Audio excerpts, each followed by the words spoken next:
Well, good morning, everyone, and welcome back. It's good to be back with you. Sorry about the short week last week. I was just absolutely, completely, totally covered up.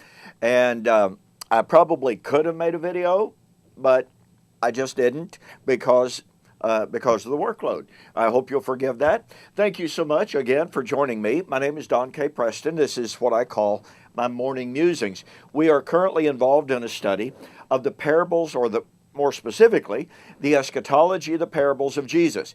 Now, we've been going through Matthew chapter 25, 31 and following. We're going to leave that, and there's just a ton more that could be said about that. Let me recommend that you get the 2006 Preterist Pilgrim Weekend, the parables, the eschatology, the parables of Jesus, or my 32 lesson series, MP3, on the parables of Jesus. You'll find a wealth of information there. But I want to move to Luke now. Yeah, I'm kind of skipping over Mark. As I told you, I'm not going to examine every single parable that Jesus told. We're focusing on the eschatology of the parables. There's an interesting parable in Luke chapter 12. Now, Luke really gets down to the nitty-gritty when it comes to the parables of Jesus, as we will develop as we go along. But Jesus in Luke 12, 35 and following says, and he's speaking to his 12 apostles, obviously, but he's going to expand that, as it were. But he says, let your waist be girded and your lamps burning. Now, look, we could talk an awful lot just about that.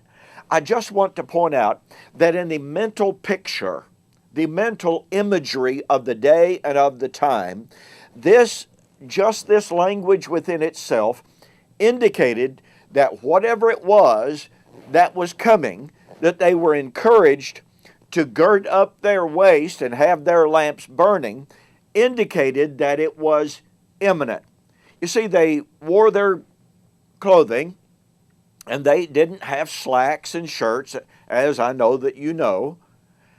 And so when they were getting ready for a specific task, when they were just about to begin that, as an act of beginning that, they took the loose ends of their robes, of their garments, and they tucked them into their waistband so that the loose ends would not get caught up. It wouldn't get in their way.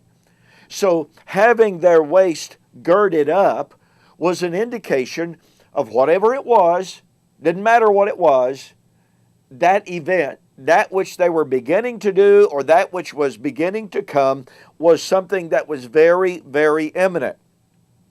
Likewise, let your lamps be burning. Well, what does that tell us? The night is coming, therefore they have to have their lamps burning to be ready for that. Now here's what's interesting.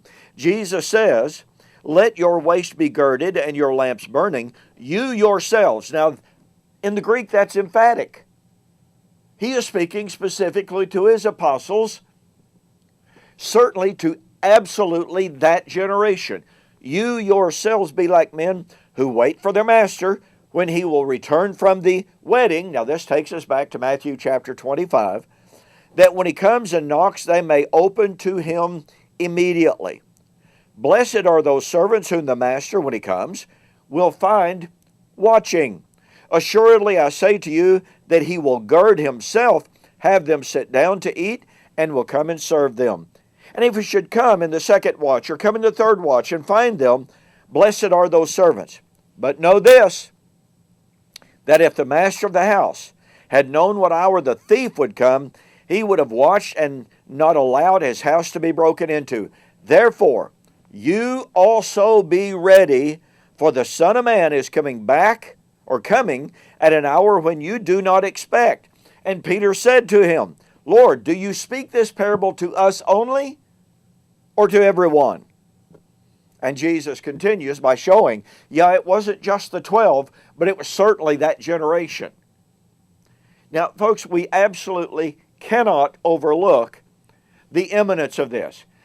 Do you suppose that when Jesus said, let your loins be gird, let your lamps be burning, because the Son of Man is coming at an hour that you do not know. And the disciples had in mind, well, obviously you're speaking about something 2,000 years away. No.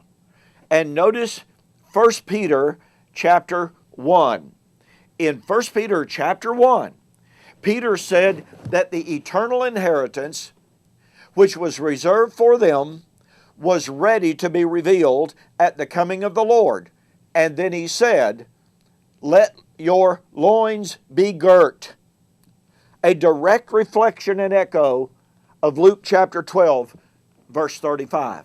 And Peter goes ahead to say that Christ was ready to judge the living and the dead. He goes ahead to say the end of all things has drawn near. He goes ahead to say the appointed time has come for the judgment.